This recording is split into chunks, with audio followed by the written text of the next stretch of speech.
Amoureux des trains, nostalgiques d'un temps que les moins de 60 ans ne peuvent pas connaître, ce lieu est pour vous.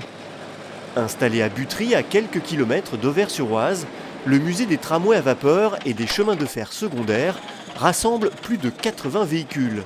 Locomotives ou wagons, la plupart sont récupérés à l'état d'épave. L'ambition du musée, les restaurer et les faire revivre.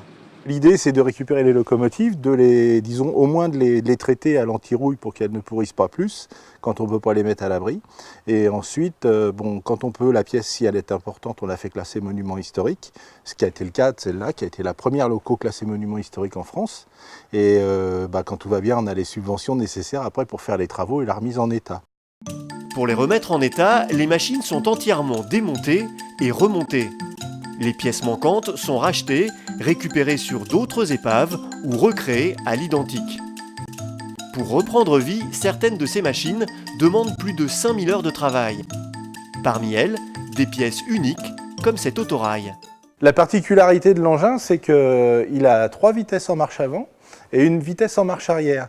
Et quand il arrive au bout de la ligne, il faut faire demi-tour. Et il n'était pas question que le mécanicien, celui qui conduisait l'engin, fasse 30 km en regardant par derrière, il aurait eu un torticolis. Donc, comme les plaques tournantes sur lesquelles on tournait les locomotives n'étaient pas prévues pour ces engins-là, ils ont inventé un système de vérin là, qui est devant nous et qui permet de soulever l'engin. Donc avec une manivelle, on tourne, on engraine un cliquet.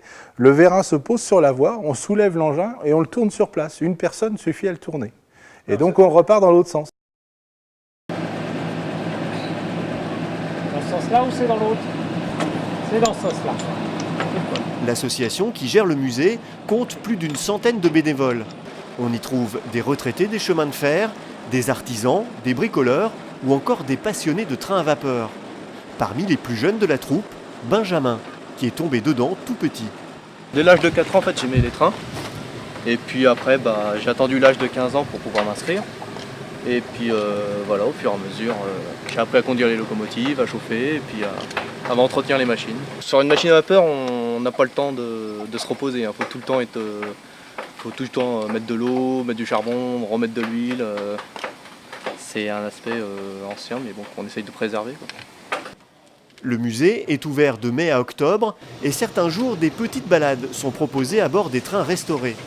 Une balade de courte durée, mais qui n'en reste pas moins dépaysante. Un voyage qui vous transportera dans un monde révolu où la notion du temps qui passe avait une toute autre valeur.